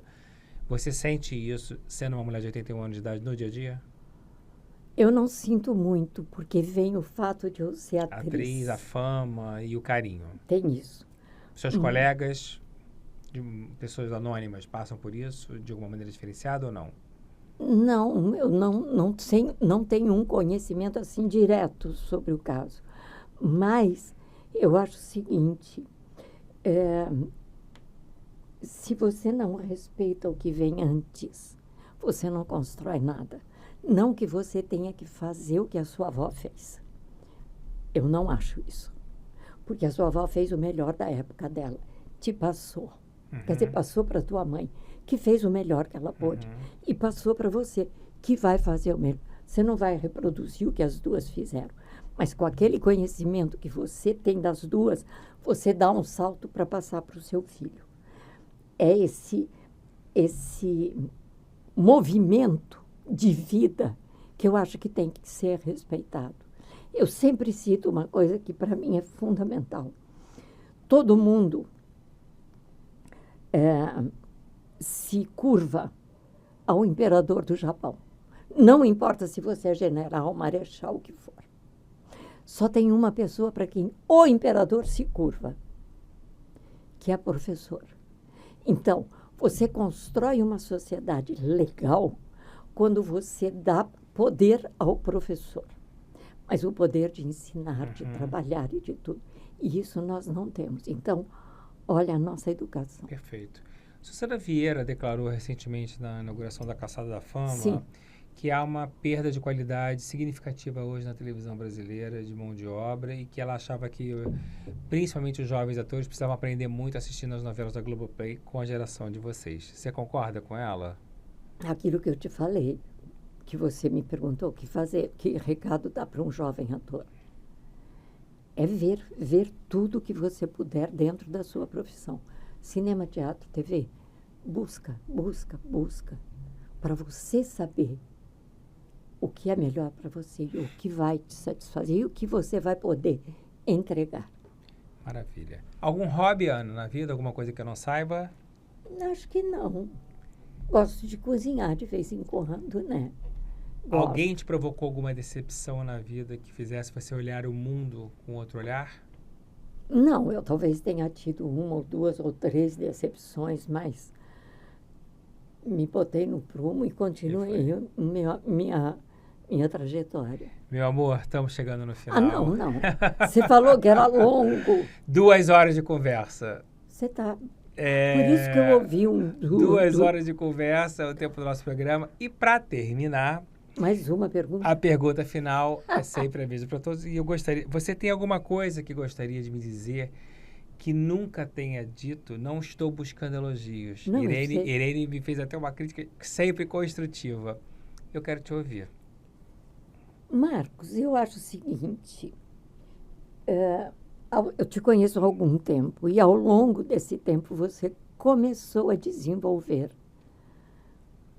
atividades que fazem parte do teu meio, mas que são um passo a mais. Sempre procurando isso. Que você não fazia quando eu te conheci. Então, eu acho que o que você tem feito, e eu não vou dizer só pela classe artística, porque aquilo que eu falei, todo mundo te assiste, e não é só a classe artística, foi ter trazido essa compreensão para todo mundo de que tudo bem, o artista é interessante, ele empresta seu corpo para outros personagens, ele vive aquilo, emociona, mas ele é uma pessoa normal, como todos nós. Então, eu acho que o que você está fazendo é um pouco desmistificar essa estrutura onde, de repente, o artista foi colocado, né? Ele deixou de ser uma pessoa que é pai e mãe e passa a ser uma coisa intocável. O susto que algumas pessoas têm quando eu estou aqui no Rio de me ver no metrô, porque eu olho como se eu não estivesse olhando, mas eu estou vendo tudo. É inacreditável, as pessoas elas levam um choque. Como que esta pessoa que deve ter motorista, jardineiro, cozinheira, limpadora, que não tem nada, Sim. né? Porque de vez em quando minha mão está suja, porque eu mexo na terra e adoro. Sabe? Então, essa desmistificação eu acho muito legal. Que bom. Muito, muito obrigado. Gratidão. Obrigada eu. Foi gostoso demais. Eu ficaria com você mais 1 hora. Eu ficaria 2. Mas é assim, e você é uma aula realmente, você é uma masterclass, você não está à toa. Mas eu quero agradecer por ser seu amigo, acima de qualquer outra coisa. Isso é muito bom. De verdade. Isso É uma honra ser seu amigo. É um privilégio. É um privilégio. Eu repito sempre quando as pessoas escrevem para mim do meu público, lá os fãs falam, que privilégio, que você é um privilegiado. Eu falo, eu sou. Eu sou um privilegiado. Eu pude conviver com vocês, graças a Deus. E a gente pode trocar muito, né, Marcos? Muito, muito. E essa é a vida, né? É. A graça da vida é essa. É, exatamente. Muito bom. Para vocês que nos assistem no nosso canal do YouTube, nosso canal de Play, mais uma grande entrevista desse novo programa que eu estou muito feliz. Tenho certeza que nós faremos aí uma temporada muito rica para vocês de informação, né? E espero sempre vocês, às segundas-feiras, às 7 horas, com o Ser Artista Pensamento, e o Ser Artista Podcast, todas as quintas-feiras, às 19 horas. Fiquem com a gente, contamos com a sua audiência. Um beijo.